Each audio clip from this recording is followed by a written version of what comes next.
متابعي السندباد الكرام، فسحة ليك جميلة انت واسرتك من عند المرسى جولد ايسلاند المعادي.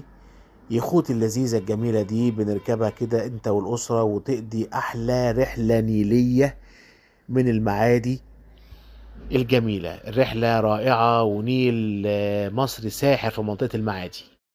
والرحلة النيلية الجميلة مش بس بتتوقف عند كده، لا ده احنا بنركب اليخت الجميل وبنروح الرحلة النيلية دي عشان نوصل مكان تاني أجمل وأجمل اسمه النايل زو.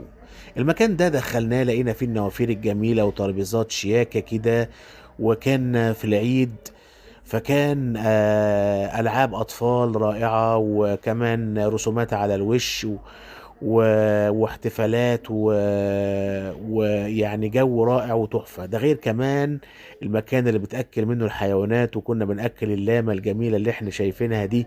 فكانت الأجواء هناك رائعة والأطفال طب ماشي، بس انبسطوا جدا. انا بلعب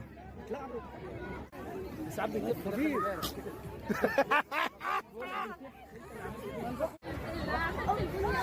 حيوان اللاما دمه خفيف جدا، ووسيلة الدفاع عن النفس بتاعته ان هو يتف على اللي يضايقه. وده نوع تاني كان جميل برضو، اكلناه وطبطبنا عليه كده، وكان الجو مبهج وانبسطنا جدا بحيوان اللاما دمه خفيف ورائع. وده كان كهف كده غريب دخلته انا والاسره عشان نشوف فيه بعض الزواحف الغريبه، طبعا زي التعبان اللي كان في الازاز بتاعه، وهنا الارانب مش عارف بياكلوا الارانب للتعابين بقى ولا ايه، وهنا ده التمساح الصغير. ولقيت بقى مكان كده فيه عقاب وتمساح، فاتصورت مع التمساح ومع الساحلية اللطيفة دي الساحلية اللي انا اتصورت معاها. وكان كمان في طيور الفلامينكو، البجع الفلامينكو الجميل بصراحة. دي بقى النعامة، اكلنا النعامة. وهنا المعزة اللطيفة دي اكلناها. حيوانات جميلة زي البغبغانات برضو اتصورنا معاهم. ودي صور كده في الأجواء الريفية الرائعة. وكان بقى ملك اليوم هو الجمل، الولاد شبطوا في الجمل، وكانت لازم أركبهم الجمل. وبصراحة كان برضو لذيذ جدا والأطفال كلهم بيحبوا يركبوا الجمل.